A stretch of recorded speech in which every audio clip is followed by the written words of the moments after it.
Hoje a gente vai mergulhar numa daquelas frases que, sabe, quando você para pensar de verdade, ela muda tudo.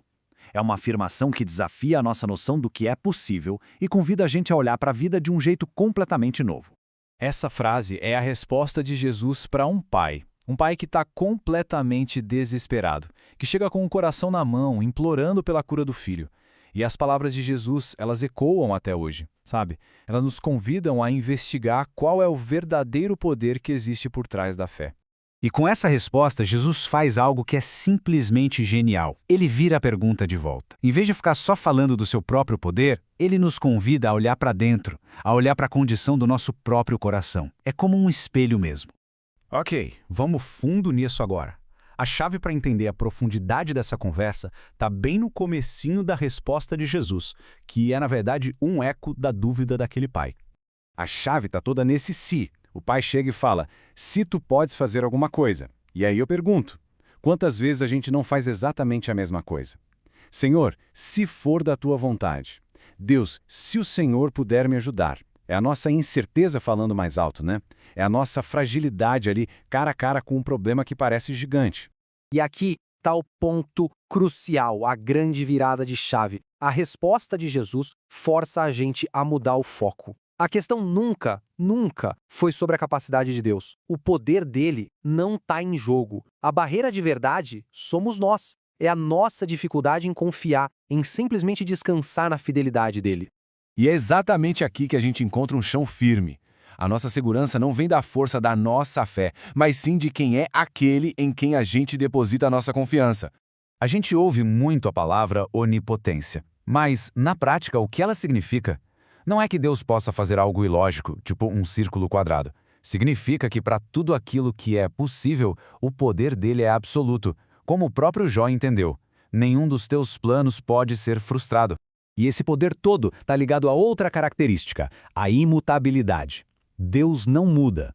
Pensa só, nossos sentimentos são uma montanha-russa. Nossa confiança vai e volta, mas o caráter de Deus é uma rocha.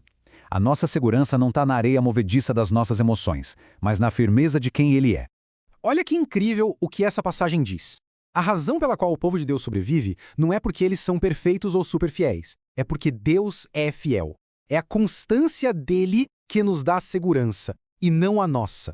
Bom, então se o poder e a fidelidade de Deus são uma certeza, o que afinal significa crer? A resposta talvez seja bem diferente do que a gente imagina. A gente tem essa mania de achar que fé é tipo um superpoder que a gente tem que gerar aqui dentro, sabe? Um esforço mental gigantesco para fabricar um milagre. Mas a ideia bíblica é outra. Crer não é forçar algo a acontecer. É exatamente o contrário. É reconhecer o nosso vazio e se abrir para que a graça e o poder de Cristo preencham esse espaço. E isso é totalmente contraintuitivo no nosso mundo, né? A jornada da fé não começa com a gente mostrando nossa força, mas com o reconhecimento honesto da nossa fraqueza. É admitir eu não consigo, para que a gente possa finalmente se apoiar naquele que consegue. Martinho Lutero resumiu isso de um jeito perfeito. Ele disse basicamente, olha, nem a fé eu consigo produzir sozinho.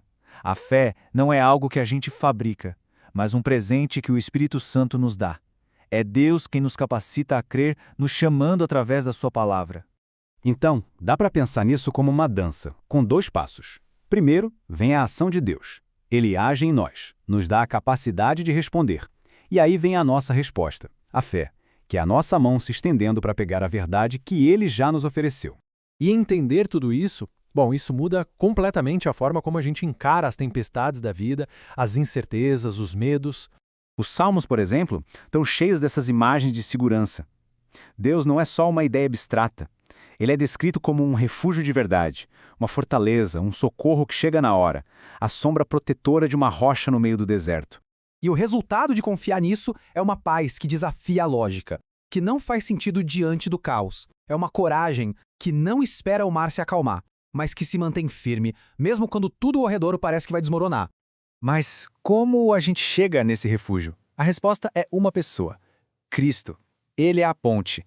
É por causa dele que a gente não se aproxima de Deus com medo, mas com a confiança de um filho chegando para um pai que ama e está pronto para ajudar.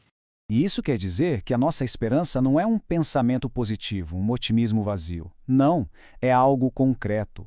É uma âncora, fincada não nas águas turbulentas da vida, mas na realidade eterna e imutável de Deus. Isso nos leva à grande conclusão, que é quase um alívio, né? No final das contas, a nossa paz, a nossa segurança, ela não depende da nossa performance, não depende do tamanho da nossa fé naquele dia difícil. Ela repousa inteiramente na fidelidade daquele em quem a gente crê. A nossa fé é só a mão que segura a corda. A segurança vem da rocha onde a corda está amarrada. É o objeto da nossa fé que nos torna seguros. Então aquela história do pai desesperado nos ensina a virar o jogo. A gente chega cheio de dúvidas perguntando, Deus, será que tu podes? Mas a verdadeira questão que ecoa para nós hoje é, será que eu consigo confiar no Deus que pode todas as coisas?